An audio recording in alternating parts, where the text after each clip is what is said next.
मुस्लिम league नून ने शहबाज शरीफ को वजीर आजम और मरियम नवाज वजीर आला पंजाब की उम्मीदवार नामजद कर दिया।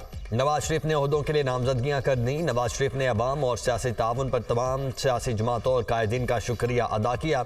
नवाज शरीफ ने इस यकीन का भी इजहार किया कि उन फैसलों के नतीजे में पाकिस्तान मुआशी खतरात, अवाम महंगाई से निजात पाएंगे।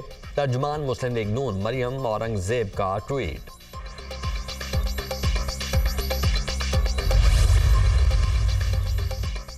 शहबाज शरीफ ने सब जमातों को मिसाक जमहूरियत की दावत दे दी। ये धरने और लॉन्ग मार्च का वक्त नहीं, हमारी जंग पाकिस्तान को दरपेश चैलेंजेस के खिलाफ है। हमारा सबसे पहला और बड़ा चैलेंज मुल्क की मईशत को मुस्तहकम करना है। तमाम फैसले बाहमी मुशावरत से होंगे। सदर नून लीग शहबाज शरीफ की गुफ्तगू। न्यूज़ कॉन्फ्रेंस के दौरान शहबाज शरीफ आसिफ जरदारी को सदर कहकर मुखातिब करते रहे। शहबाज शरीफ की मौलाना फजलुर रहमान से उनकी रिहाइशगाह पर मुलाकात। JUI सरबराह को इत्तेहाद में शामिल होने की दावत। हमारा मैंडेट कैसे चोरी हुआ, मौलाना फजलुर रहमान का शिकवा। दोनों रहनुमाओं का जल्द दोबारा मुलाकात पर इत्तेफाक। शहबाज शरीफ का BAP रहनुमा सरदार खालिद मकसी को टेलीफोन। हुकूमत में शामिल होने की दावत।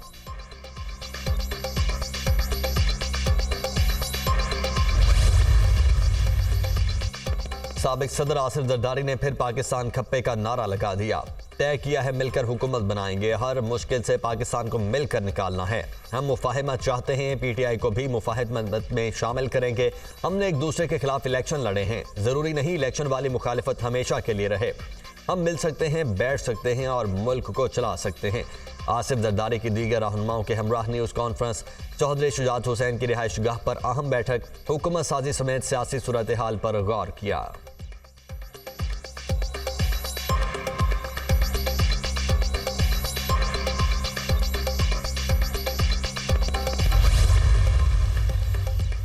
MQM का हुकूमत साजी में मुस्लिम लीग नून का साथ देने का ऐलान। हमने हमेशा जो वादा किया वो पूरा किया। पाकिस्तान को मुश्किलात से निकालने के लिए सियासी मफादात को एक तरफ रख दिया है। इस साल के इख्तिताम तक पाकिस्तान को बेहतर सूरत हाल की तरफ लेकर जाएंगे। खालिद मकबूल सिद्दीकी की गुफ्तगू। हमारी पार्टी शहबाज शरीफ के साथ पहले भी खड़ी थी, अब भी खड़ी है। पाकिस्तान और बलोचिस्तान की बेहतरी के लिए इकट्ठे हैं। चेयरमैन सेनेट सादिक संजरानी की गुफ्तगू।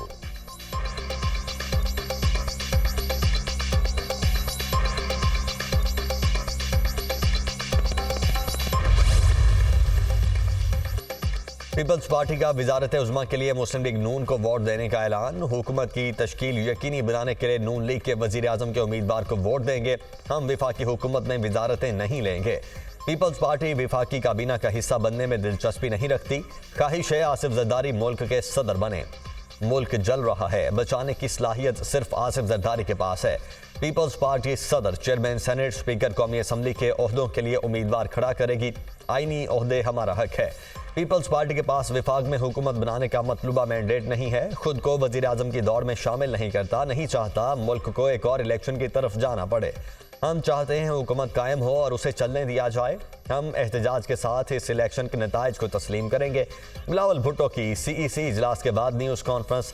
बिलावल भुट्टो ने दीगर सियासी जमातों से राबते के लिए 6 रुकनी राबता कमेटी भी कायम कर दी।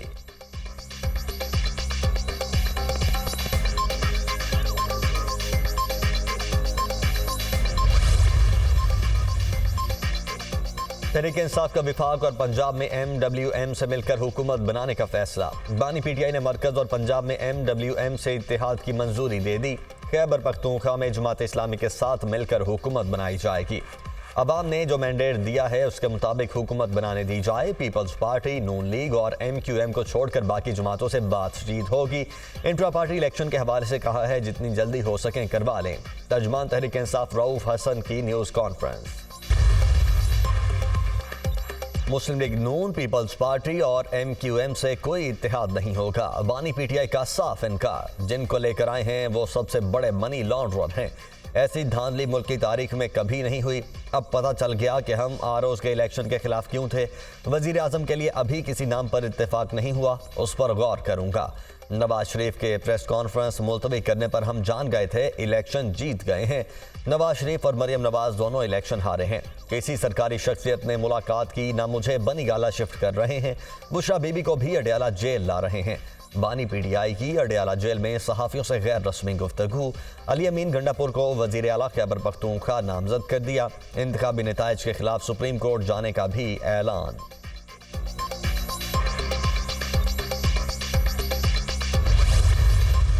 KPK में सीटें ज़्यादा आई तो इसका मतलब है कि इलेक्शन फ्री एंड फेयर हुए और पंजाब में वो लोग जीते। ऐसा नहीं है।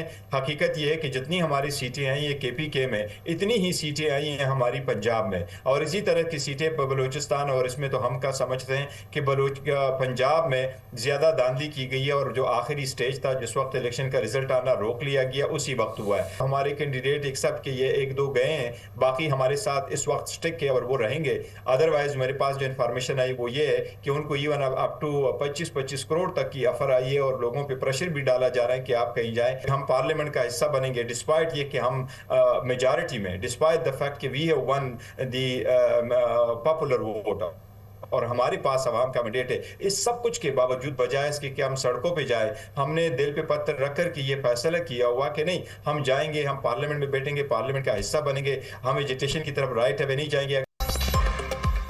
इतलात हैं हमारे आज़ाद उम्मीदवारों को 25-25 करोड़ रुपए की ऑफर हो रही है। उम्मीदवारों को खरीदने की कोशिश की गई तो ये गैर आईनी और गैर कानूनी होगा। उम्मीदवारों पर बहुत प्रेशर है, लेकिन वो हमारे साथ जुड़े हैं। KP में हमारी जितनी सीटें हैं उतनी ही पंजाब में भी हैं।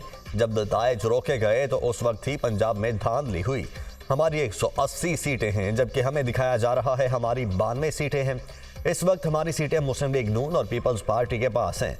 उनसे राबिता नहीं करेंगे, तहफ़्फ़ुज़ात के बावजूद पार्लियामेंट का हिस्सा बनेंगे, सड़कों पर निकलकर कोई अफरा तफरी नहीं फैलाएंगे। PTI के इंट्रा पार्टी इलेक्शन मार्च में हो जाएंगे। रहनुमा तहरीक इंसाफ बैरिस्टर गौहर अली खान की दुनिया न्यूज़ के प्रोग्राम दुनिया कामरान खान के साथ में गुफ्तगू।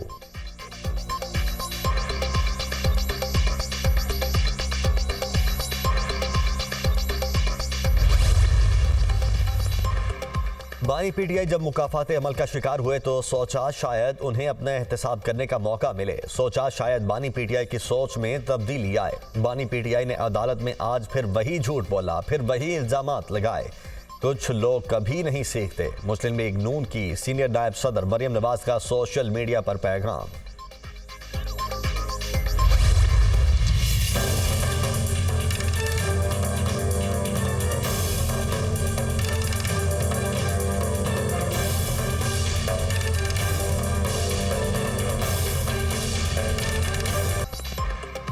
इंतखाबात में मुबैना धांधली के खिलाफ मुख्तलिफ शहरों में एहतजाज। इंतखाबी नताइज के खिलाफ 4 जमात इत्तेहाद की जानिब से बलोचिस्तान भर में shutter down. BNP Pashtunkhwa map, national party और HDP की जानिब से हड़ताल की कॉल पर कोयटा के तमाम तिजारती मराकज़ और मार्केटें बंद। डेप्यूटी कमिश्नर ऑफिस के सामने एहतजाज। PTI कारकुनों का पेशावर में मोटरवे पर मुजाहिरा, दोनों ट्रैक ट्रैफिक के लिए बंद कर दिए।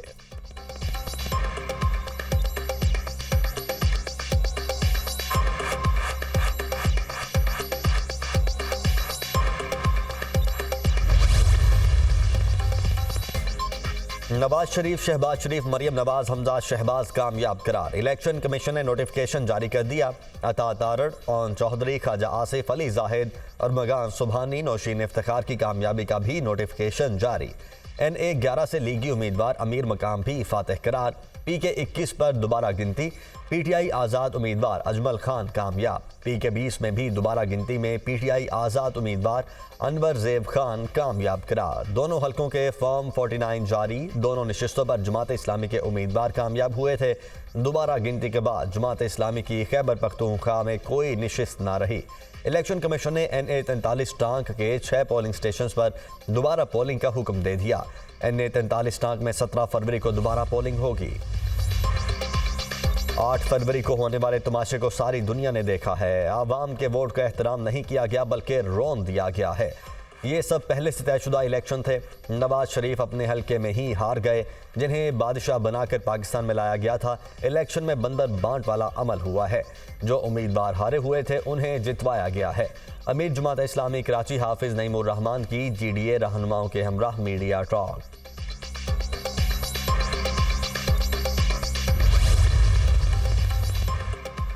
नई हुकूमत से पहले पेट्रोलियम मसनूआत महंगी करने की तैयारी। डीजल ₹7.50 फी लीटर महंगा होने का इम्कान। लाइट डीजल ऑयल ₹2.82 फी लीटर महंगा होने का इम्कान। मिट्टी के तेल की फी लीटर कीमत में ₹1.07 इजाफा मुतवक्के।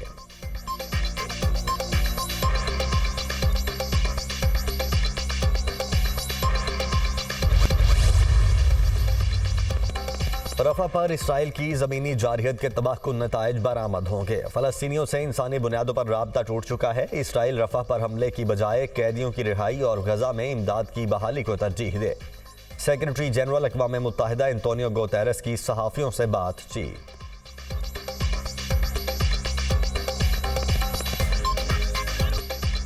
इसराइली बर्बरियत और जारहियत की इंतहा। सहूनी फोर्सेस की रफा पर बमबारी। गुज़श्ता 24 घंटों में 133 फ़लस्तीनी शहीद, 162 जख्मी हुए।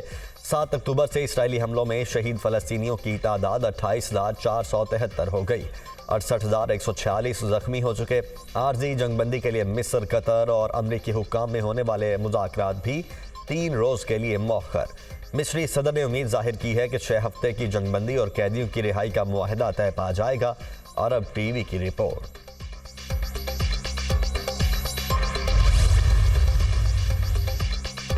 इसराइल गजा में ग़िज़ाई अशिया को जंगी हथियार के तौर पर इस्तेमाल करने लगा। अक़वाम मुत्तहिदा रिलीफ एजेंसी को ग़िज़ाई अशिया की सप्लाई रोकने का ऐलान कर दिया।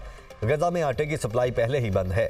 दीगर अशिया खुरोनोश की पाबंदी से गजा में भूख से अमवात का खदशा पैदा हो गया।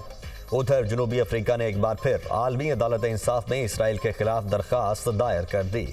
26 जनवरी के फैसले की संगीन खिलाफ वर्जी हो रही है। आलमी अदालत अपने फैसले पर अमल दरामद के लिए इख्तियारात का इस्तेमाल करे। दरखास्त में मौक़िफ़।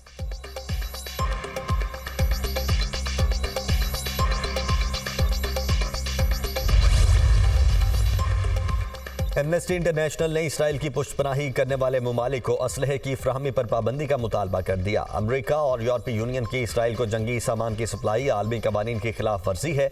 हथियारों की सप्लाई फ़लस्तीनियों की नस्ल कुशी का बायस बन रही है।